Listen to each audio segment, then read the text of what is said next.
Le monde en crise et la bête à venir, partie 2. La bête et sa marque numérique. Commentaire sur les prophéties bibliques en lien avec l'actualité par Gaétan. Sommes-nous sur le point d'assister à la montée de ce maître du mal, cet homme de péché, ou ce fils de perdition que nous avons abordé dans la première partie, celui qu'on surnomme l'Antéchrist, destiné à dominer sur la scène mondiale au cours des dernières années avant le retour du Christ? Tout porte à croire que nous nous approchons de l'accomplissement de sa venue. C'est toujours l'objectif de cette analyse, créer un lien avec les événements actuels et les écritures prophétiques. Et au dernier moment de leur royaume, lorsque les transgresseurs ont atteint la limite, un roi à l'aspect féroce et comprenant les phrases obscures s'élèvera. Daniel 8:23. La crise économique mondiale s'accentue, le nombre de faillites augmente ainsi que les dettes nationales. Le krach financier est imminent, mais le monde refuse d'y croire et évite ainsi une panique collective. Ils s'accrochent toujours à leurs biens matériels et se basent sur des statistiques émises et interprétées par de faux prophètes de Wall Street, tout en pensant que tout baigne dans l'huile et qu'il n'y a pas lieu de s'inquiéter. Ces hommes en coulisses qui suivent ce serpent rusé, l'Antéchrist, ont longtemps travaillé sur un point très sensible de l'esprit humain, son portefeuille, pour enfin mettre à leur disposition la volonté des hommes. Par négligence, presque toutes les nations ont épuisé leurs réserves. Du coup, a surgi l'épée de Damoclès, suspendue au-dessus de la tête de leurs dirigeants endettés, qui reviennent sans cesse demander davantage aux banques mondiales, sachant pertinemment qu'il n'y a aucune possibilité de les rembourser. Le riche domine les pauvres et l'emprunteur est serviteur du prêteur. Proverbe 22:7.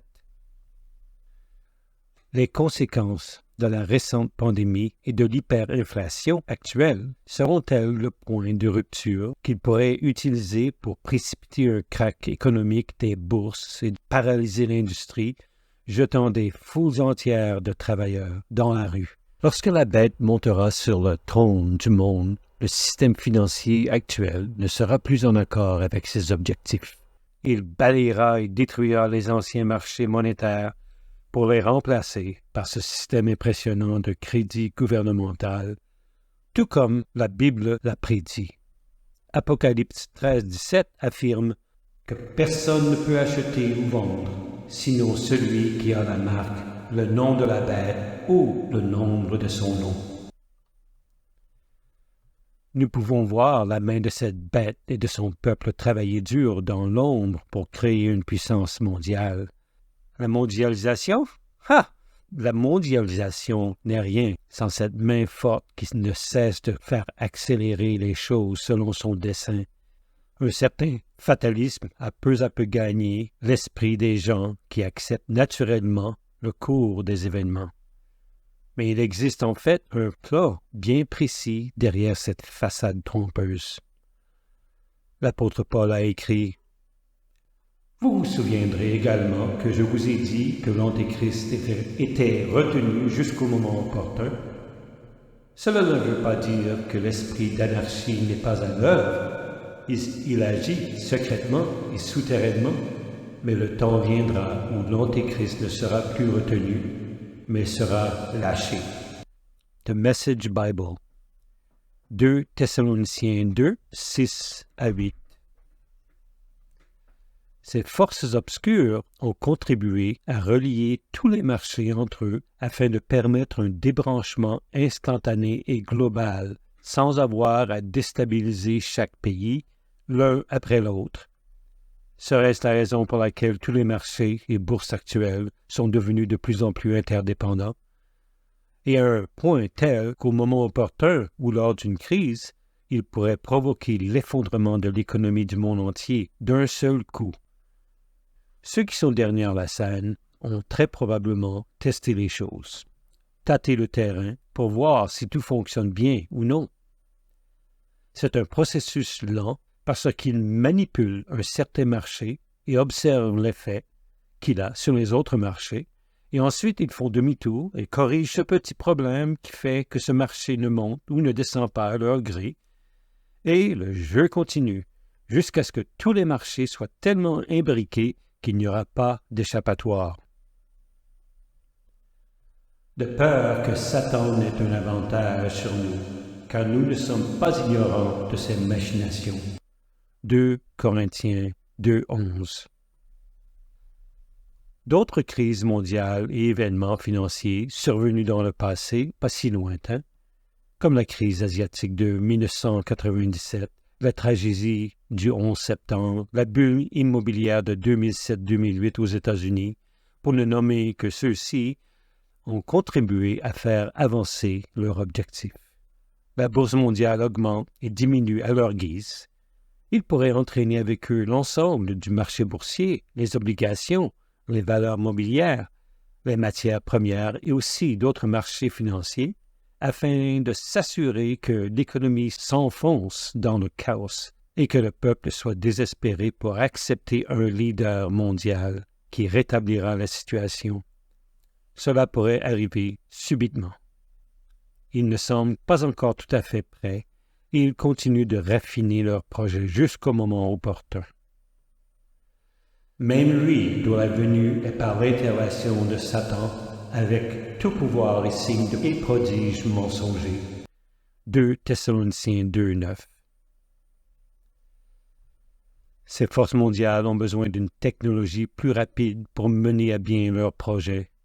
C'est pourquoi elles encouragent la modernisation des ordinateurs, de l'Internet et des téléphones cellulaires et sont à l'origine, par leur financement, d'une grande partie de la recherche sur le clonage, la biotechnologie et l'amélioration des puces afin d'acquérir des solutions qui profiteront à leur système.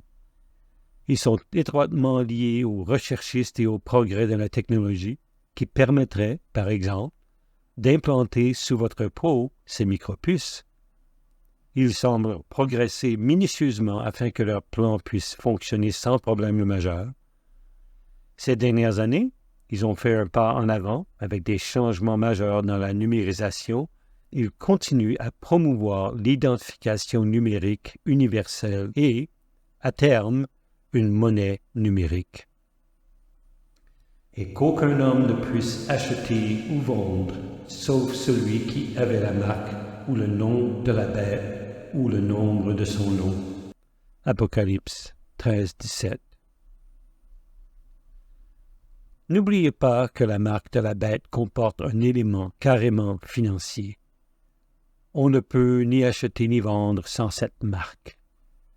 La passerelle vers le bon déroulement de toute cette numérisation est, bien entendu, la vérification et la rapidité grâce à l'utilisation d'une technologie avancée. C'est ici que la connectivité rapide 5G entre en jeu.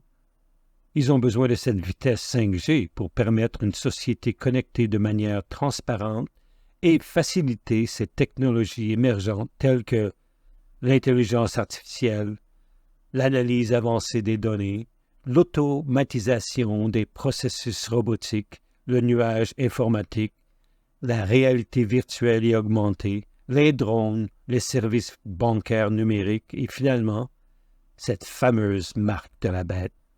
Quand croyons-nous que cette marque de la bête nous soit imposée?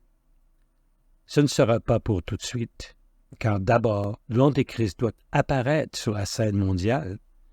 Il n'a pas encore été révélé, et la Bible nous informe que ce sont la bête et le faux prophète qui rendront la marque obligatoire. L'apôtre Paul a écrit « Qu'aucun homme ne vous trompe en aucune manière, car ce jour-là ne viendra pas. » à moins que l'apostasie ne soit arrivée d'abord, et que l'homme de péché soit révélé, le fils de perdition, qui s'oppose et s'élève au-dessus de tout ce qui est appelé Dieu, ou qui est adoré, de sorte qu'il s'assied comme Dieu dans le temple de Dieu, déclarant lui-même qu'il est Dieu. 2 Thessaloniciens 2, 3 et 4. Ainsi, il nous reste donc un peu plus de temps et le développement de la marque se poursuivra. Certains pays pourraient même commencer à utiliser certaines formes de marques numériques, mais ce sera essentiellement volontaire et présenté comme une technologie utile et bénéfique. Je pense que cette récente crise sanitaire n'était probablement qu'un autre test bêta, une sorte d'entraînement avant le match final, une répétition majeure avant que les forces maléfiques puissent présenter leur Seigneur suprême, l'Antéchrist. Vous pourriez être tenté de dire « Ah, vous dressez certainement un tableau sombre et un avenir difficile.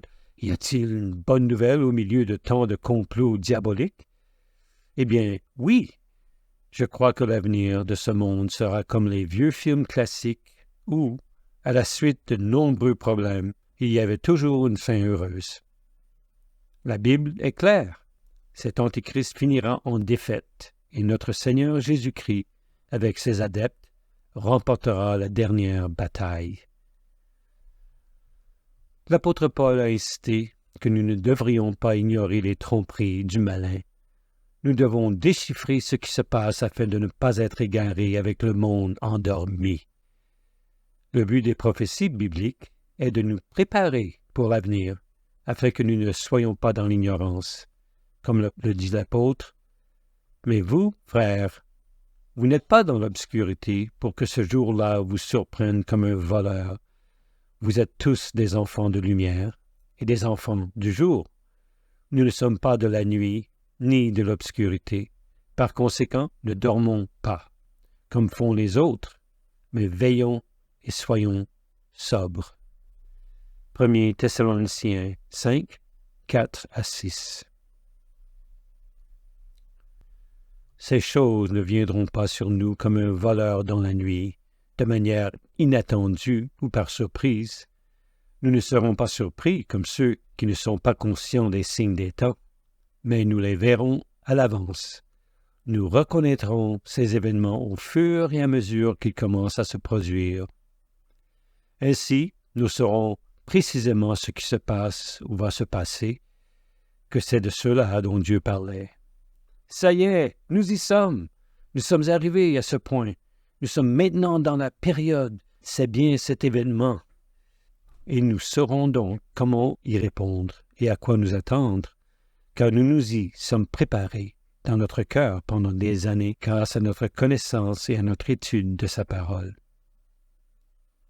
Béni est celui qui lit et ceux qui entendent les paroles de cette prophétie et qui gardent ces choses qui y sont écrites, car le moment est à portée de la main. Apocalypse 1, 3. Jésus a évidemment réprimandé les chefs religieux de son époque pour ne pas avoir reconnu les signes des temps prophétiques dans lesquels ils vivaient. En raison de leur échec dans cette affaire, ils ont manqué l'annonce de la venue de leur propre Messie. Vous, hypocrites, vous pouvez discerner l'aspect du ciel et de la terre, mais comment se fait-il que vous ne discerniez pas ce temps-ci? Luc 12, 56. Par conséquent, nous croyons qu'il est extrêmement important que nous gardions un œil vigilant sur les événements mondiaux actuels afin de pouvoir les associer correctement aux interprétations prophétiques appropriées, du mieux que nous puissions, et avoir au moins une idée générale des choses. C'est à cela que sert la prophétie biblique. Dieu, dans sa miséricorde, nous dit à l'avance ce qui va se passer, afin que nous n'ayons pas peur de l'inconnu, mais que nous y soyons préparés. Voici, je vous l'ai dit à l'avance. Jésus, Matthieu 24, 25. Annexe. Plus d'informations sur la bête tirées de Major Themes of Revelation 6 Sections par David Gooding. Un dictateur mondial, tel que la bête décrite dans l'Apocalypse. Cela vous paraît-il fantastique? L'idée n'est pas nouvelle, n'est-ce pas? Les gouvernements totalitaires du XXe siècle ont eu de terribles tyrans anti-Dieu. Prenez le grand rassemblement de nations qu'était l'Union soviétique. Ils ont fait de leur mieux pour éradiquer Dieu, disant aux gens que s'il se débarrassait de Dieu, il serait libre. Quel mensonge, n'est-ce pas? L'État a imposé un tel asservissement, une obéissance conçue par Staline, qui a éliminé quelques 60 millions de personnes, et les gens vivaient dans la crainte de la police secrète. L'État s'était emparé de la partie du cœur humain où Dieu seul devrait résider. Cela se reproduira donc dans l'avenir, mais d'une manière qui, pour l'extrême, est presque sans précédent. Ce sont les humanistes, principalement dans le monde occidental, qui ont adopté des lois interdisant toute mention de Dieu dans les écoles gérées par l'État. L'éducation doit être totalement exempte de Dieu. Si vous semez ces choses, avec l'inévitable loi selon laquelle on récolte ce que l'on a semé, l'homme récoltera un dictateur mondial qui finira par exiger qu'il donne à l'État, au dictateur, la loyauté qu'il aurait autrement donnée à Dieu. Cela conduira à la déification de l'homme. En fin de compte, il reste à choisir entre deux choses, la vérité et le mensonge. Et ceux qui refusent la vérité, qu'il y a un vrai Dieu, tomberont dans le mensonge. Un jour viendra où les hommes qui ont abandonné l'idée de Dieu chercheront quelqu'un pour gouverner la terre et la sauver du chaos et de ses désastres militaires et économiques. Ils se laisseront séduire par un homme d'un immense génie qui, à leur insu peut-être, est inspiré par Satan lui-même. Il finira par apparaître sous son vrai jour et exigera un culte divin. Heureusement, la seconde venue de notre Seigneur Jésus se termine bien. Soyez prêts pour ces événements. Vous pouvez recevoir Jésus en ce moment même. C'est un don gratuit de Dieu, car par la grâce vous êtes sauvés, par le moyen de la foi. Et cela, pas de vous-même, c'est le don de Dieu, non des œuvres, afin qu'aucun homme ne se vante. Éphésiens 2, 8 et 9. S'il vous plaît, faites cette simple prière. Cher Jésus, je veux te connaître personnellement. S'il te plaît, pardonne-moi toutes mes fautes. J'accepte que tu sois le Fils de Dieu et que tu sois mort et ressuscité pour moi. Je t'invite à entrer dans mon cœur et dans ma vie. Merci pour ton don de la vie éternelle et s'il te plaît, remplis-moi de ton Saint-Esprit. Aide-moi à lire et à comprendre ta parole. Amen. Conçu et produit et édité par Guetta à partir de sources multiples. Ne manquez pas la suite dans la partie 3.